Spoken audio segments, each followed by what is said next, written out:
Hi all பூர்ண கொழுக்கட்டை எப்படி செய்யலாம் பார்க்கலாம் வாங்க. ஊற வச்ச பச்சரிசி தண்ணி வடிச்சிட்டு நான் மிக்சர் ஜாரில் ஆட் பண்ணி நல்லா அரைச்சி எடுத்துக்கிறேன். சலிச்ச மாவை நான் இட்லி பாத்திரத்தில் ஒரு 20 நிமிஷம் வச்சு வேக வச்சு எடுத்துக்கிறேன். கட்டி இல்லாமல் உடச்சி விட்டுட்டு நான் தண்ணி ஆட் பண்ணி கொஞ்சமாக உப்பு ஆட் பண்ணி கையில் ஒட்டாத அளவுக்கு மாவு பிசைஞ்சு எடுத்துக்கிறேன். 1 கப் மலாட்டை பருப்பு நான் நல்லா வறுத்து தோல்லாம் நீக்கி எடுத்து வச்சுக்கிறேன்.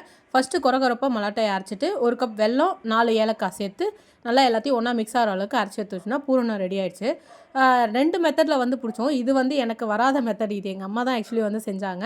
நம்ம கப்பு மாதிரி கப் ஷேப்பில் கொண்டு வரணும். கையிலே பின்னுறதுன்னு சொல்லுவாங்க. இதை நல்லா பின்னிட்டு 1 ஸ்பூன் இதில் அந்த பூரணத்தை வச்சு நம்ம க்ளோஸ் பண்ணி வச்சுக்கலாம்.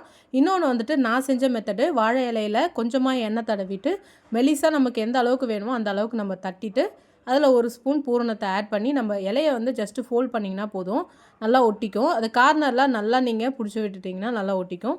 ஸோ இதை நம்ம இட்லி பாத்திரத்தில் ஒரு 10 நிமிஷம் மட்டும் வேக வச்சு எடுத்துக்கலாம். ஏன்னா இது ஆல்ரெடி ஆவி காட்டின மாவுன்றதுனால 10 நிமிஷம் வேக வச்சா போதும்.